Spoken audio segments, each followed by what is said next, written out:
A racist cop thought he'd get away with assaulting a young father in front of his kids.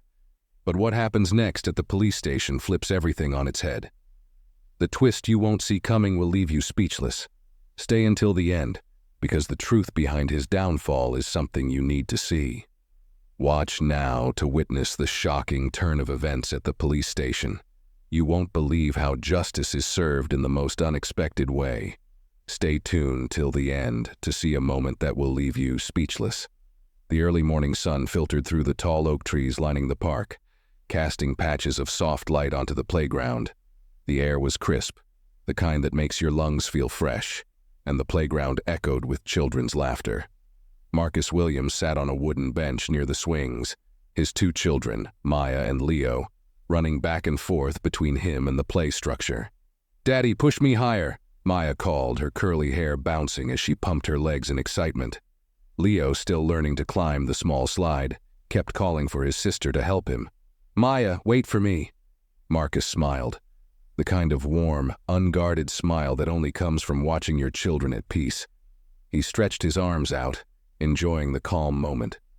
Life hadn't always given him these pockets of serenity, but mornings like these were precious. His work as a contractor kept him busy, and weekends were usually swallowed by repairs and errands. Today, though, was just for them. No stress, no distractions, just him, Maya, and Leo at the park. Marcus leaned back on the bench and took in the view. A peaceful neighborhood on the edge of town, quiet houses with well-trimmed hedges, and neatly paved streets that stretched beyond the park's perimeter. Moving here had felt like a fresh start, away from the cramped apartment blocks he grew up in. It was supposed to be a place where his kids could grow up without looking over their shoulders, where they wouldn't have to learn to fear the sound of sirens. "Daddy, watch me slide," Leo shouted, wobbling to the top of the slide as Maya cheered him on. Marcus gave him a playful thumbs up. In the distance, the low hum of a car engine broke the stillness. Marcus glanced toward the road, noticing the slow crawl of a police cruiser turning into the lot. He thought nothing of it at first. Just routine patrol, he figured. After all, this was the kind of neighborhood where the biggest threat was a loose dog or a blocked driveway. The patrol car came to a stop along the curb, engine idling. The officer inside, Gary Hill, sat behind the wheel, watching. Marcus noticed the look, the way the man's eyes followed him with an unspoken question. Hill didn't seem to register the children playing nearby, or the soft hum of a peaceful morning. His gaze was fixed squarely on Marcus. Marcus let out a slow breath, feeling that familiar weight settle in his chest, the one that came when you knew someone was making a decision about you without knowing you. He had been here before, being sized up, calculated, judged. A black man in the wrong place, in the wrong person's eyes. But not today, Marcus told himself. This was his morning. He wouldn't let it be ruined. Leo hopped off the slide and ran toward him. "Daddy, swing me!" the boy called, tugging at his father's hand. Marcus forced a smile and stood, walking his son toward the swings. He knew the patrol car was still there, engine purring like a quiet warning, but he kept his focus on Leo. This was their day, and he wasn't going to let a look steal it from them. Officer Gary Hill shifted in his seat, his knuckles tapping lightly on the steering wheel as he watched Marcus walk toward the swings with his son. A tightness spread across his chest, something between suspicion and irritation. He didn't recognize the man, and in a neighborhood like this, that was reason enough for him to pause. Hill wasn't new to patrolling suburban areas, but old habits from his time in rougher neighborhoods clung to him like second skin. He had learned to spot trouble, or what he thought looked like trouble, long before it announced itself. His fingers hovered near the radio, but instead of calling it in, he sighed and killed the engine. The silence that followed felt heavier than the low hum of the car. He opened the door and stepped out, adjusting his belt as he scanned the playground again. Marcus was pushing Leo on the swing, each push met with the boys giggling. Hill's footsteps were slow but deliberate, boots crunching against the gravel path as he walked toward them. His presence cut through the easygoing rhythm of the morning. Marcus saw him approaching, felt the shift in energy immediately. He kept his hands steady on the swing, gently pushing Leo, but his eyes stayed on the officer as he neared. Hill stopped a few steps away, his hand resting on his belt, fingers brushing the top of his holstered taser. His posture was rigid, the expression on his face somewhere between a scowl and forced professionalism. Marcus exhaled, trying to keep calm. He knew how this worked. You keep your voice low, no sudden movements. Don't give them anything they can twist into a threat. He had rehearsed it in his mind so many times before. "Morning, officer," Marcus greeted, his voice steady but not overly friendly. His kids were watching. He had to stay cool. Hill gave a small nod, his eyes moving from Marcus to the children playing around him. "You live around here?" he asked, the tone making it clear that it wasn't a casual question. Marcus didn't flinch, though the familiar frustration stirred inside him. "Yeah," he answered, keeping it simple. "Just down the road." Hill tilted his head slightly as if weighing Marcus's response. "Haven't seen you before," he said flatly, his gaze unwavering. "What's your name?" Marcus glanced at Leo, who was now watching the officer with wide, confused eyes. The boy's smile had faded, replaced with a slight frown. Maya stood nearby, shifting uncomfortably. "Marcus Williams," he said, keeping his voice calm. "Just out here with my kids, that a problem?" Hill's jaw tightened at Marcus's cool demeanor. "You got ID on you?" Marcus paused, hands still on the swing chains as Leo swayed back and forth slowly. "I didn't realize I needed ID to push my kid on the swing," he replied, his tone measured but with just a hint of edge. He knew it was risky, but there was only so much patience he could muster. Hill took a step closer, his hand still on his belt. "It's not about the swing," he said sharply. "Let's just make this easy." Marcus clenched his jaw but forced himself to breathe. Leo was staring now, eyes darting from the officer to his father. "Daddy, what's happening?" the boy whispered, tugging on Marcus's sleeve. "It's okay, buddy," Marcus whispered back, squeezing Leo's hand gently. "Everything's fine." But it wasn't. He could feel it bubbling under the surface. The same old routine, the same script, just a different location. Hill shifted his weight from one foot to the other, impatience flickering across his face. "Just show me some ID and you can get back to your day." Marcus gave a slow shake of his head, the weight of his kid's eyes heavy on him. "Not in front of my children, officer," he said quietly. "I've done nothing wrong." Hill's lips pressed into a thin line, irritation flashing in his eyes. His hand stayed on his belt, fingers tightening slightly. The air between them felt heavier now, like a thin wire stretched too tight. And Marcus knew that wires like these didn't take much to snap. The swing creaked slowly as it came to a stop. Leo looked up at his father, his small hand clutching Marcus's shirt, sensing the growing tension in the air. Maya stood a few feet away, arms crossed tightly over her chest, shifting nervously. She knew something wasn't right. Hill's jaw clenched tighter as he looked Marcus over again, frustration flickering across his face. He'd dealt with men like Marcus before, or at least he thought he had.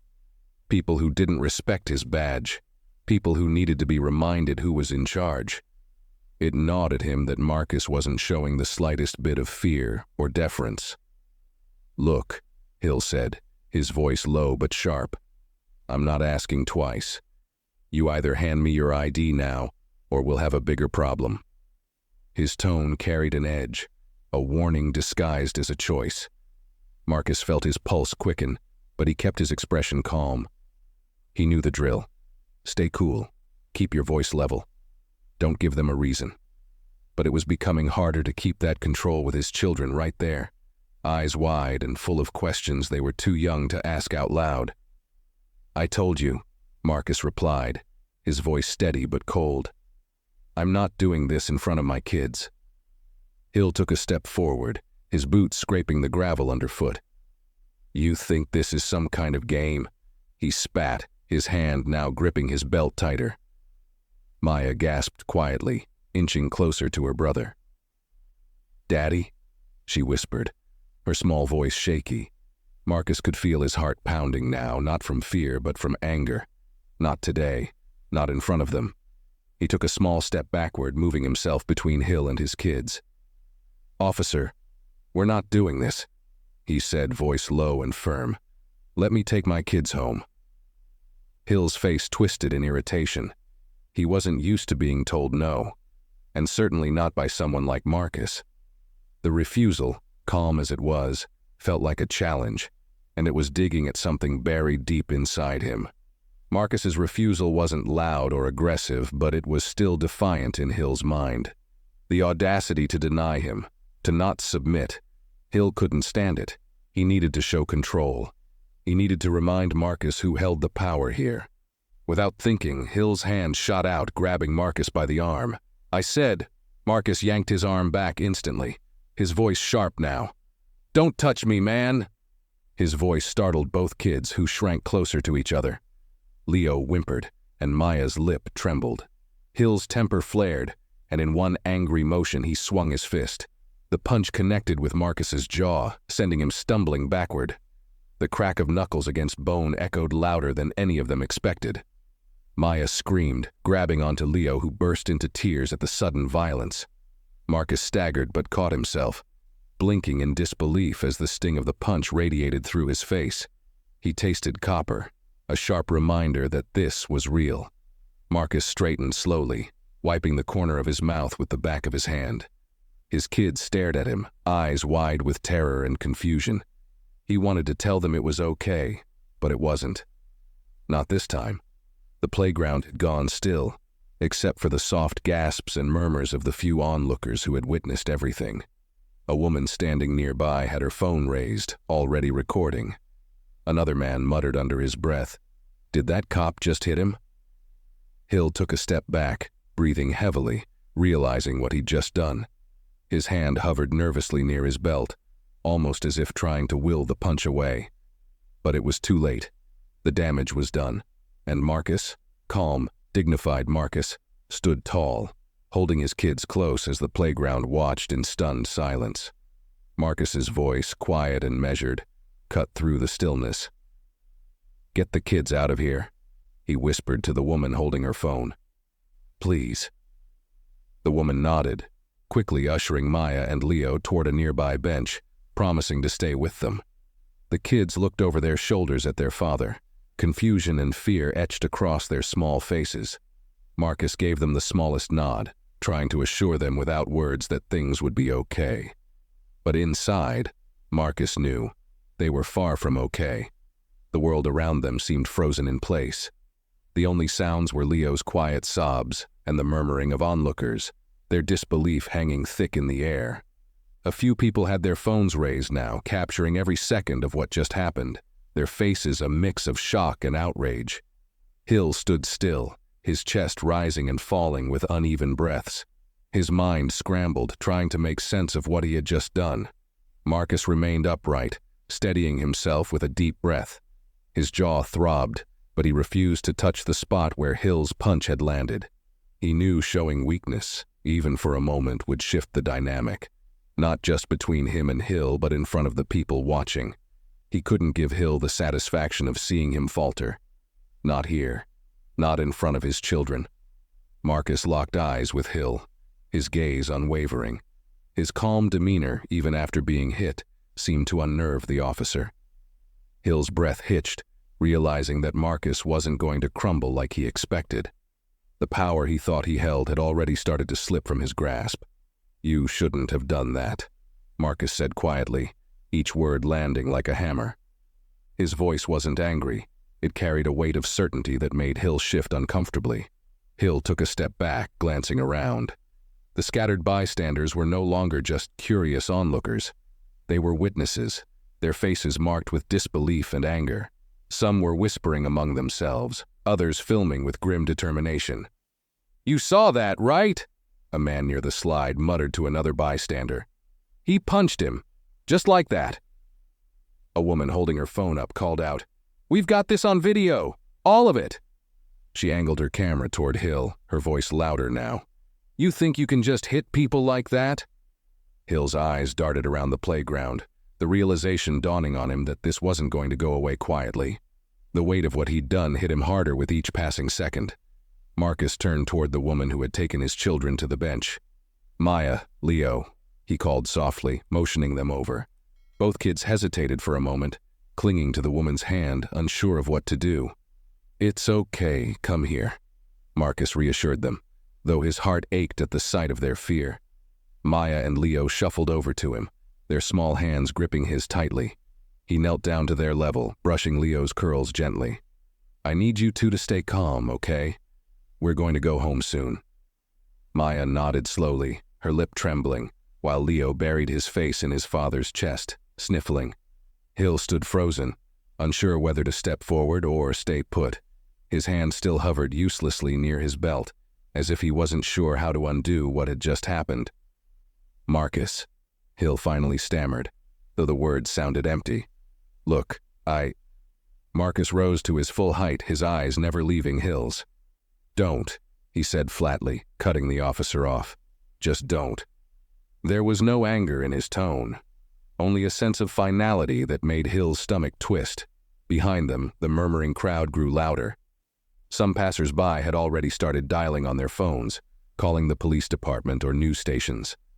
The buzz of outrage rippled through the small gathering. Marcus could feel it building, an unstoppable wave of consequences about to crash down. "I think you just ruined yourself," someone in the crowd muttered under their breath. Hill heard it too, and his jaw clenched, panic beginning to set in. One of the onlookers, a young woman with her phone still recording, took a step closer. "Sir, do you need help?" she asked Marcus, her voice laced with concern. Marcus shook his head, his hand resting on Leo's shoulder as the boy clung to him. "We're fine," he answered calmly, though he knew this was far from over. "But someone needs to report this." "I already did," the woman said firmly. "Backup's on the way." Hill swallowed hard, the walls around him closing in with every passing second.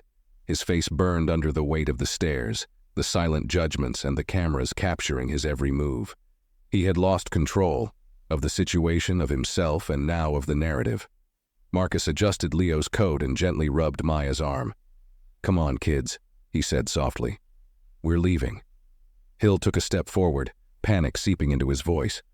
"You can't just—" "Watch me," Marcus interrupted, his voice sharp but steady. He gave Hill one last, measured look before turning toward the path that led to the parking lot. He felt the eyes of the crowd following him but kept his head high, walking away without a trace of fear. His kids held onto him tightly, and he made sure they didn't look back.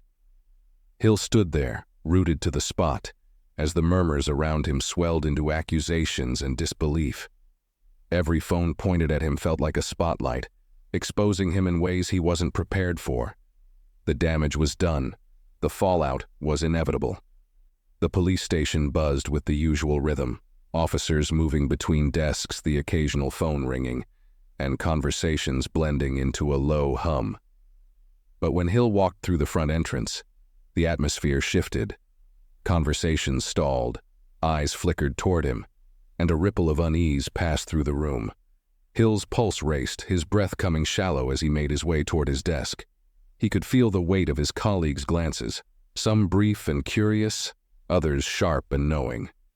The station wasn't a place for gossip, but stories traveled fast, especially when a civilian confrontation was involved. He sat down heavily, running a hand over his face. His knuckles still felt stiff from the punch, a grim reminder of the morning's mistake. He knew he should have handled it differently, should have walked away. But now it was too late, and the fallout was already creeping into the corners of the station. Across the room, Officer Bill Thompson leaned over to another officer, whispering in a low voice. Hill noticed but didn't react. He knew the whispers were about him. He knew the others were already weighing what they'd seen on their phones, footage spreading fast, painting him as something worse than just a cop having a bad day. Hill clenched his fists under the desk. His mind raced, trying to figure out how to spin this, how to explain himself before the narrative slipped entirely out of his hands. Maybe Marcus wouldn't file a complaint. Maybe it wouldn't spread. Maybe... Gary. A sharp voice cut through his thoughts, and he looked up to see Captain Reynolds standing by his desk, arms crossed. The captain's expression was cold, unreadable, but there was something heavy in the way he stood, like a verdict had already been reached. "Come with me," Reynolds said flatly, jerking his head toward the hallway that led to his office. Hill swallowed hard and rose from his seat. The eyes of his fellow officers followed him as he walked across the room, their silence louder than any words could have been. Reynolds pushed the door open and stepped aside, waiting for Hill to enter. As soon as the door clicked shut behind them, the captain crossed to his desk and sat down heavily. He didn't offer Hill a seat. "You want to tell me what the hell happened out there?" Reynolds asked, his tone cutting but controlled. He folded his hands on the desk, his gaze locked on Hill. Hill hesitated for a beat too long. "It wasn't supposed to—" "Save it," Reynolds interrupted, leaning forward. "I've already seen the video." Hill felt the floor shift beneath him. "The video?" Reynolds gave a short, humorless laugh. "Yeah, the one where you punch a man in front of his kids. You think that's not going to spread like wildfire? It's already all over social media, Gary." Hill's stomach dropped. He could feel the weight of his badge pressing heavier on his chest, like it might drag him down entirely. The captain continued, his voice low but dangerous. "You better pray that guy doesn't press charges, but even if he doesn't, we're in damage control now.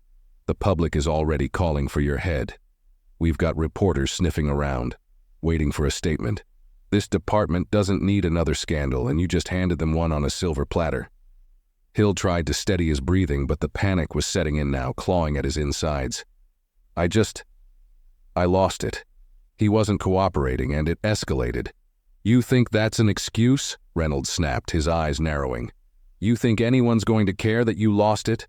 You hit a man who wasn't resisting in front of his kids with witnesses recording the whole thing." Hill's jaw clenched. "He wouldn't show me ID. He was being—" He trailed off, knowing how weak the excuse sounded even as he said it. Reynolds leaned back in his chair, exhaling slowly, as if trying to keep his own anger in check. "You don't get to lose it, Hill, not with a badge on, not with people watching, not now, not ever." Hill looked down, his hands gripping the edge of his belt. There was no point arguing. He could see it in Reynolds' face. There was no saving this. "We're placing you on administrative leave," Reynolds said, his voice final. "Effective immediately. You're done for now." Hill's heart pounded in his ears. "What about the investigation?" he asked, though he already knew the answer. Reynolds shook his head. "Doesn't matter.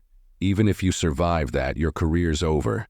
The public won't let this go, and neither will the brass." Hill sat in stunned silence, the reality crashing down on him like a wave. His career, everything he'd worked for, was slipping away, piece by piece, with no way to stop it. "You should go home," Reynolds added, his tone softening slightly but not with sympathy. "Lawyer up. You're going to need it." Hill stood slowly, the weight of his badge heavier than ever. As he reached the door, Reynolds called after him. "And Gary?" Hill paused, his hand on the doorknob. "You really messed up." Hill didn't respond. There was nothing left to say. Marcus sat quietly on the worn vinyl bench inside the police station, cradling an ice pack against his jaw. His kids were safe at home now, thanks to a neighbor who had rushed them away from the scene.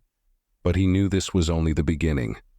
There were things that needed to be done, forms to file, statements to give. This wasn't the kind of thing you let slide, not when it happened in front of your children. The hum of fluorescent lights buzzed faintly above, cutting through the otherwise silent waiting area. Officers passed by without stopping, though a few gave him quick glances, their faces unreadable. Some knew what had happened, or at least had seen the first ripples of it online. Others simply looked at Marcus the way they always looked at unfamiliar black men, curious but cautious, as if he didn't quite belong here. The station's front desk officer, a woman with sharp features and tired eyes, sat behind bulletproof glass, typing quietly. She glanced at Marcus once but didn't speak, just gave a small nod, signaling that someone would be with him soon. Marcus leaned back against the bench, his jaw throbbing beneath the cold press of the ice pack. He felt the weight of the morning settling into his bones, anger, exhaustion, and the sharp sting of humiliation. It wasn't just the punch. It was the fact that his children had to see it, that they had to see him like that. Every time he closed his eyes, he saw the fear on Maya's face, heard Leo's cries. No matter what happened next, that was something he couldn't erase. He could file reports, talk to lawyers, even take this to court if needed. But the memory was theirs now, something that would stay with them long after this moment was over. The door to the inner offices swung open, and a tall, tired-looking officer stepped out. "Marcus Williams?" the officer called, glancing down at the clipboard in his hands. Marcus stood, adjusting his jacket and giving a slight nod. "That's me." His voice was low, calm. He wasn't about to lose his composure, not here. "Right this way," the officer said, holding the door open. Marcus stepped through, and the door clicked shut behind him, leaving the noise of the station's front desk behind. Inside, the tone of the station felt heavier, more personal. The officer led Marcus down a narrow hallway to a small, windowless room. A metal table stood at the center, with 2 plastic chairs on either side. A water cooler hummed quietly in the corner, doing little to break the uncomfortable silence. "Just a few questions," the officer said, motioning for Marcus to take a seat.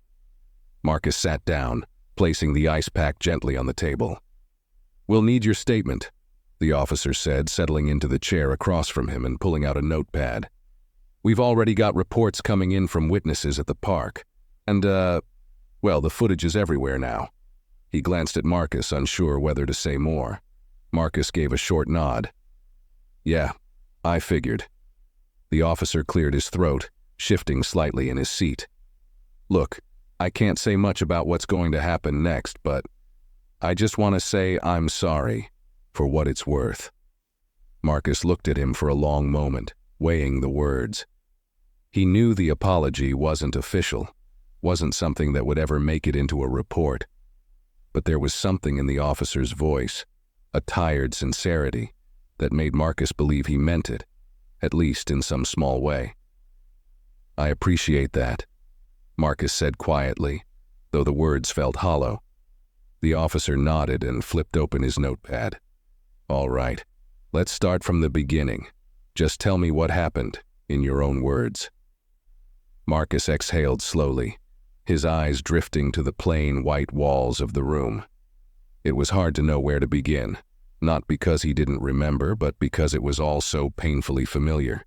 The steps, the signs, the way the whole situation had unfolded.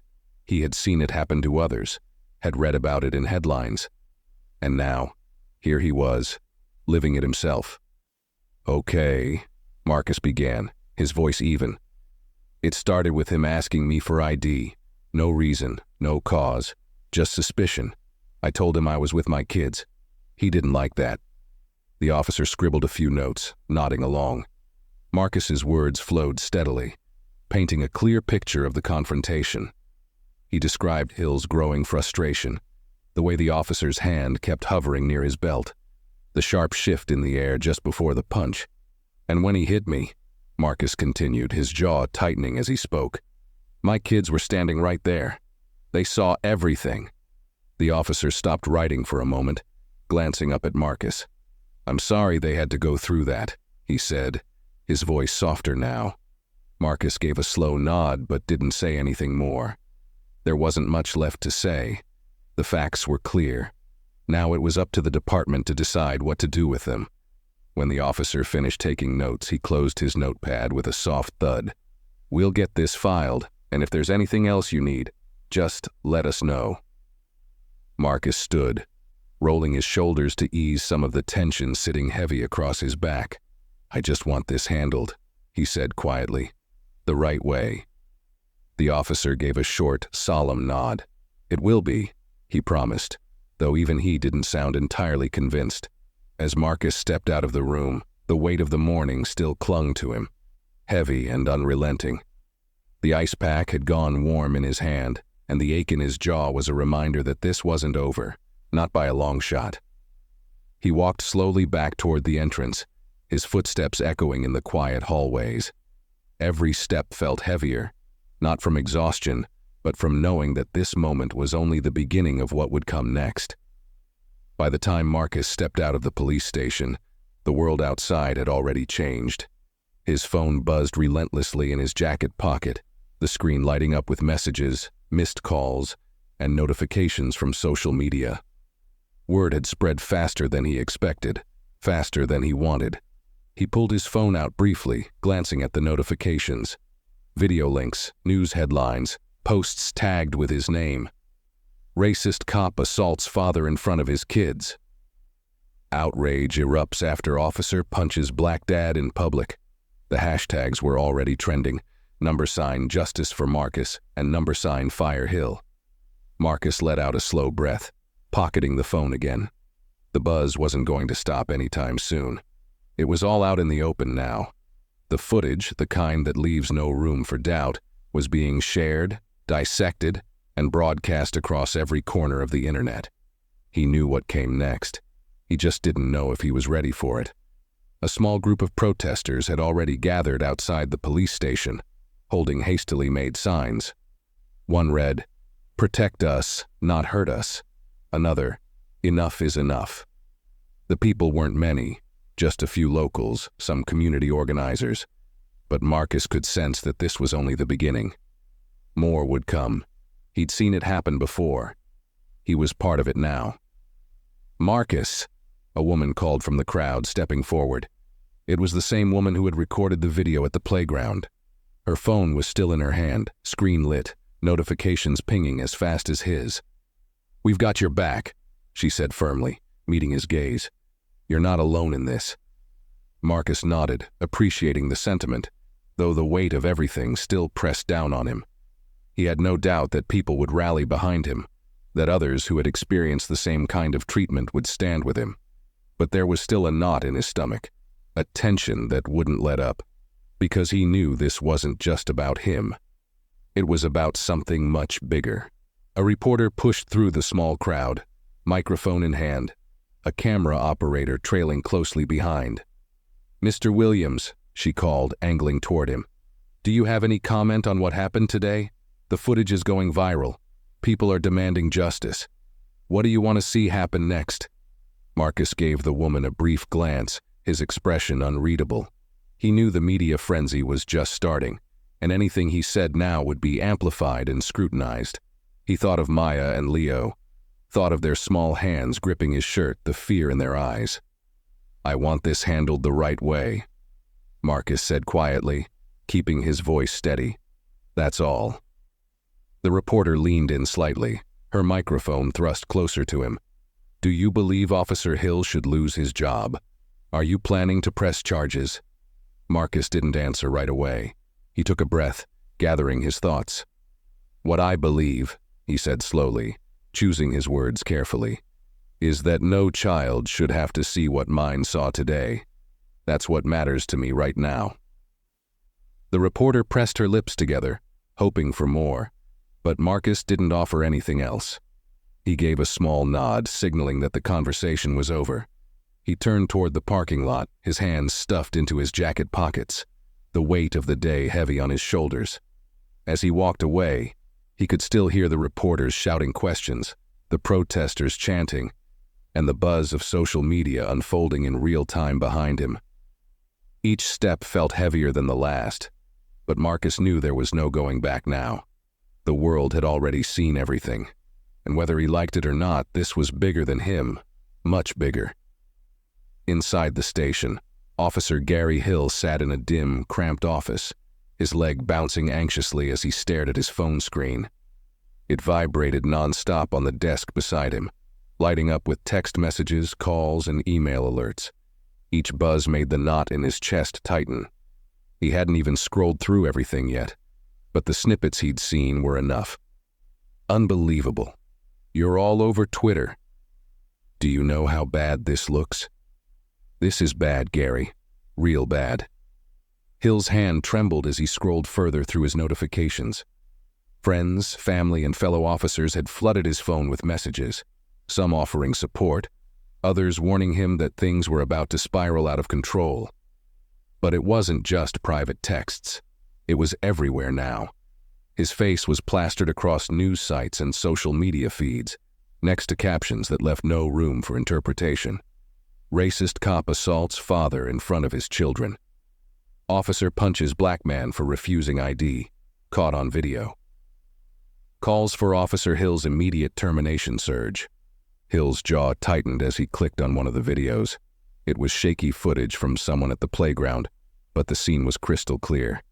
There he was, standing too close to Marcus, shouting, fist raised, and then the punch.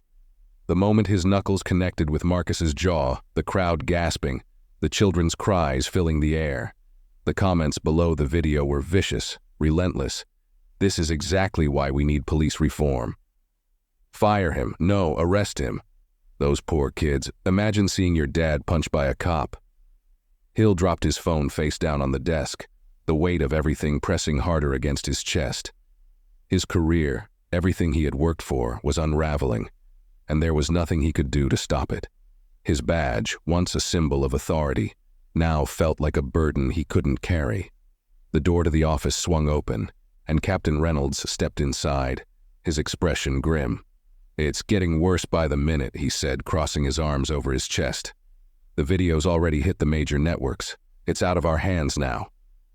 Hill didn't respond. He didn't need to. The look on the captain's face told him everything he needed to know. "You're on administrative leave," Reynolds continued, his voice clipped. "Effective immediately. No badge, no gun until further notice." Hill rubbed his temples, trying to block out the pounding in his skull. "So what now? I just sit and wait for them to fire me?" The captain's gaze didn't soften. "It's worse than that. The DA is reviewing the footage. There's talk of assault charges. You better get a lawyer." Hill's heart sank deeper. "Assault? It wasn't supposed to—" His voice trailed off, the excuse dying on his tongue. Even he knew how hollow it sounded. Reynolds leaned against the desk, his voice low but heavy with warning. "You didn't just punch a guy, Gary. You punched a father in front of his kids, and the whole damn world saw it." Hill looked away, his throat dry. "He wouldn't show me his ID. He faltered again, realizing how little that mattered now. Nothing he said could change what the video showed. A cop, out of control, lashing out. "There are protests building outside," Reynolds continued. "Reporters too, they're calling for your badge, and they'll get it whether it's today or tomorrow."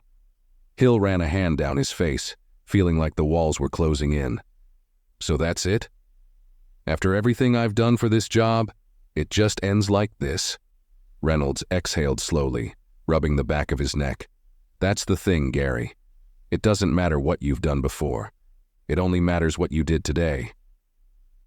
Hill sat in silence, the enormity of his situation sinking in.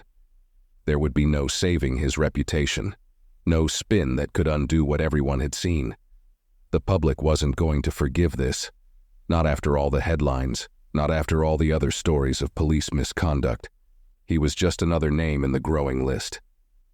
"Get out of here," Reynolds said finally. "Go home. Talk to your lawyer, and for your sake, stay off social media." Hill didn't argue. There was nothing left to fight for. He stood slowly, the weight of his gun and badge suddenly feeling useless at his side. As he unclipped the badge from his belt and placed it on the desk, a hollow ache settled in his chest. The captain gave him one last look, then turned toward the door. "We'll be in touch," he said quietly, leaving Hill standing alone in the dim room, stripped of everything that once gave him purpose. Hill sat down heavily in the chair, burying his face in his hands. The sounds of the protesters outside the station grew louder, angry voices demanding justice, demanding change. He knew they weren't just shouting at him. They were shouting at everything he represented. And there was no escaping it now. The chant echoed louder through the windows, each word hitting Hill like a hammer. "Fire Hill! Fire Hill! Fire Hill!" And for the first time since the incident, Hill felt the full weight of what he had done. Not just the punch, but everything it meant. His career, his reputation, his life as he knew it.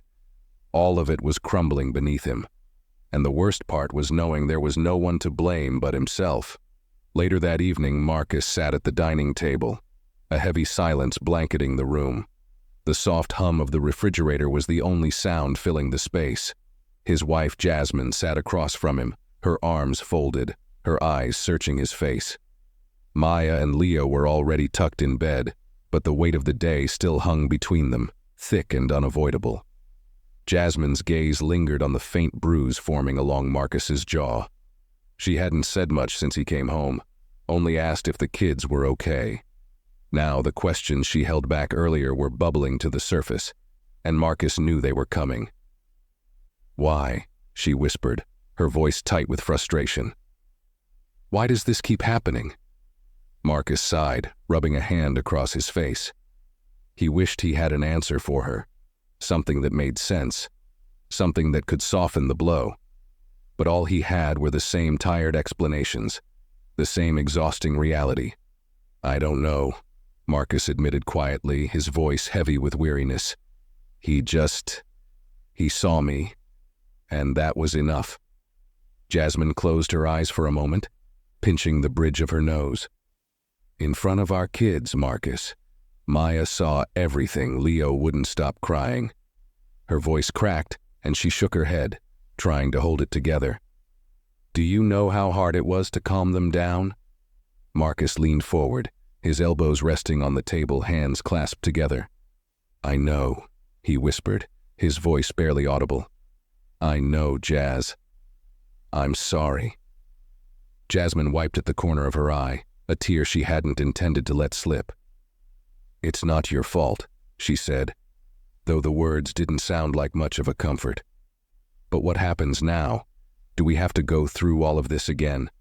The news, the protests, the social media?" She trailed off, overwhelmed by the sheer weight of it all. Marcus looked at her, wishing he could make it easier, but he knew he couldn't. He knew what came next, and it was going to be messy, no matter what they did. "They want me to press charges," Marcus said softly, tapping his fingers against the table. "The lawyer called, says it's open and shut." Jasmine's eyes narrowed. "And you will, right? You have to." Marcus exhaled slowly, staring down at the worn wood of the dining table. "I don't know." Jasmine sat up straighter, disbelief flickering across her face. "What do you mean you don't know? Marcus, that man hit you, in front of our kids. You can't let him get away with that." Marcus shook his head, the exhaustion settling deeper into his bones. "I know, but pressing charges doesn't erase what happened. It doesn't take it back." "It's not supposed to take it back," Jasmine shot back, her voice rising slightly. "It's supposed to make sure it doesn't happen again. If you let this go..." She trailed off, biting her lip to keep herself from saying too much. Marcus knew what she was thinking. If he let this go, it wouldn't just be about him. It would send a message to every officer who thought they could get away with the same thing, that there were no real consequences. He leaned back in his chair, running a hand down his face. "Jazz, I'm tired," he admitted, the words slipping out like a confession. "I'm tired of fighting every battle. I just want my kids to be okay." Jasmine's shoulders sagged, her anger melting into something closer to sorrow. She reached across the table, resting her hand on top of his. "I know," she whispered. "But what about the next time? What if it's someone else? What if it's worse?" Marcus squeezed her hand gently, grateful for her, even in the midst of all the frustration. "I'll think about it," he promised. "But right now I just need to be with you. With them." Jasmine nodded slowly, understanding but not entirely satisfied. She knew Marcus well enough to know that he would carry this burden quietly, weighing every decision carefully. But she also knew that the world wouldn't give him much time to decide. The sound of Marcus's phone vibrating against the kitchen counter interrupted the moment. He glanced at the screen, another string of missed calls and messages, all demanding his attention. But for now, he let it ring. Jasmine stood, her hand still lingering on his for a moment longer. "Come on," she said softly. "Let's check on the kids." Marcus gave her a small nod, rising from his seat. As they walked toward the hallway, where the soft glow of a nightlight spilled from Maya and Leo's room, Marcus knew that tonight wouldn't be the last conversation they had about this. The fallout was just beginning, and the decisions he made in the coming days would ripple far beyond their home. But for now, he took solace in the small things. His wife's hand resting lightly on his arm, the sound of his children breathing softly in their sleep. Whatever came next, they would face it together. The next morning, Marcus sat at the kitchen table again, sipping from a mug of lukewarm coffee, scrolling through the barrage of messages on his phone. His lawyer had already left 2 voicemails, urging him to act quickly. The protests outside the police station were growing larger. News anchors were calling it another flashpoint in the national conversation about police violence and accountability. Everywhere Marcus looked, his name was part of the conversation. Friends from high school, co-workers, even people he barely knew had reached out with messages of support, their words blurring together in a sea of notifications. "We've got your back, Marcus. Press charges. Don't let him get away with this. Enough is enough. It's time for change." But with the support came pressure. Pressure from the community, the media, even strangers online. Everyone had an opinion on what Marcus should do. To some he was a symbol now, but to Marcus it still felt personal. This wasn't just a cause or a headline. It was his life, his children's memories, his family's peace. A sharp knock on the front door broke his train of thought. Jasmine appeared in the doorway of the kitchen, drying her hands with a dish towel. "It's your lawyer," she said quietly. Marcus nodded and stood, feeling the weight of everything settle back onto his shoulders. He opened the door to find David Holloway, his attorney, standing on the porch with a folder tucked under his arm. David was an old friend from college, a good man, practical, sharp, and fiercely loyal. "Mind if I come in?" David asked, giving Marcus a look that said this wasn't just a friendly visit. Marcus stepped aside and the two made their way to the living room. David sat down, placing the folder on the coffee table, tapping it once with his fingers. "I'm going to cut right to it, Marcus. We need to make a decision." Marcus leaned back on the couch, rubbing his eyes. "About pressing charges?" David nodded. "Hill's already on leave, but the DA is reviewing the case and public pressure is mounting fast. If we press charges, it could mean an assault conviction, but that's only part of it." Marcus raised an eyebrow. "What do you mean?" David leaned forward, resting his elbows on his knees. "The video puts us in a good position, but there's a bigger conversation happening here. This isn't just about Hill. This is about systemic accountability. People want to see real change, and they're looking to you to lead that charge." Marcus let out a slow breath, feeling the enormity of it pressing down on him. "I just want this to be over, Dave. I didn't ask for any of this." David nodded, his expression sympathetic. "I know. But it's here now and it's not going away. Whether we like it or not, people are rallying behind you. They want action. If you let this go quietly..." He trailed off, letting the implications hang in the air. Marcus stared at the floor, his thoughts swirling. Pressing charges felt like the right thing to do, holding Hill accountable for what he did, making sure something like this didn't happen to someone else. But at the same time, Marcus knew that pressing charges wouldn't erase the punch or the fear in his children's eyes. It wouldn't give them back their peace. "And if I don't press charges?" Marcus asked quietly, though he already knew the answer. David sighed. "People will be angry. They'll say you let him off too easy. Some will call you weak or say you're part of the problem. It won't be fair, but that's how it'll go." Jasmine sat down beside Marcus, placing a hand on his knee. "You have to do what feels right," she whispered.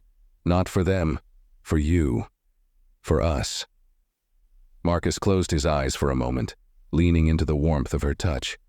He could feel the pressure pulling him in every direction, toward justice, toward peace, toward something that felt impossible to define. David gave him a moment, then tapped the folder again. "No matter what you decide, I've got your back. We can file the charges today, or..." He shrugged. "We can walk away, but either way, you've got to make that call soon." Marcus nodded slowly, his jaw tightening as he wrestled with the decision. "Let me think on it," he said quietly. David gave a small, understanding nod. "Of course. But don't take too long, Marcus. The longer we wait, the louder the noise gets." As David stood to leave, Jasmine walked him to the door, exchanging quiet goodbyes. Marcus remained on the couch, staring at the folder on the coffee table, feeling like it held the weight of the world inside it. The noise from outside drifted through the windows, chants from the protesters, the buzz of passing reporters, the hum of a world waiting for his next move. The decision sat in front of him, as heavy as a boulder, impossible to avoid. And no matter which way he turned, Marcus knew there would be consequences. But this time, the choice was his to make. The following morning, Marcus sat in the waiting room of the police station once again, only this time he wasn't there to give a statement. He was here for a meeting with Officer Hill and his legal team, an attempt to mediate before things escalated into a full legal battle. Jasmine had wanted to come, but Marcus had asked her to stay home with the kids. This part, he needed to do alone. The weight of what lay ahead wasn't something he wanted his children or wife to carry. A young officer appeared from a side door. "Mr. Williams?" Marcus stood, straightening his shoulders. "Right this way," the officer said, leading him down the same hallway he had walked just days earlier. It felt familiar now, the stark walls, the dull hum of fluorescent lights, but it carried a new sense of finality. The officer led Marcus to a small conference room and opened the door. Inside, Captain Reynolds sat at the far end of the table, his face etched with weariness. Hill sat across from him, stiff and pale, his lawyer beside him. Hill looked different now, no longer the authoritative figure from the playground. He looked smaller, hunched, as if the weight of the past few days had shrunk him. Marcus stepped inside, his gaze locking briefly with Hill's. The officer's eyes dropped almost immediately, unable to hold the contact. "Good," Marcus thought. "Let him feel it." Reynolds cleared his throat and motioned for Marcus to sit. "Thank you for coming, Mr. Williams," he began, folding his hands on the table. "We asked you both here today to discuss a resolution before this situation escalates further. I want to be clear. This is not about brushing anything under the rug. Officer Hill's actions were unacceptable, and there will be consequences." Marcus nodded slowly, his face expressionless. He wasn't here for apologies or excuses. He was here for answers. Hill's lawyer adjusted his glasses, shuffling a few papers. "Officer Hill is prepared to offer a formal apology, along with his resignation, effective immediately," he said smoothly. "He acknowledges that his behavior was inappropriate and deeply regrets the harm he caused." Hill sat stiffly beside his lawyer, his hands folded in his lap. His mouth opened slightly, as if he was about to speak, but no words came out. Reynolds gave Hill a sharp glance, then turned back to Marcus. "This apology doesn't change what happened, but we hope it can at least begin to repair some of the damage." Marcus leaned forward slightly, his hands resting on the table. He studied Hill, waiting. "You hit me in front of my kids," Marcus said, his voice calm but pointed. "You didn't even think twice, did you?" Hill shifted in his seat, his gaze glued to the table. I don't know what I was thinking," he muttered. I lost it." "Lost it?" Marcus repeated, his tone sharp. "Do you know what my kids saw? They saw me, their father, get punched by a man with a badge. They'll remember that for the rest of their lives." Hill's face flushed with shame, and he pressed his lips together, unable to respond. Reynolds cleared his throat again, trying to keep the conversation moving. "We understand the gravity of the situation, Mr. Williams. That's why Officer Hill's resignation is non-negotiable. He won't be serving in this department or any department again."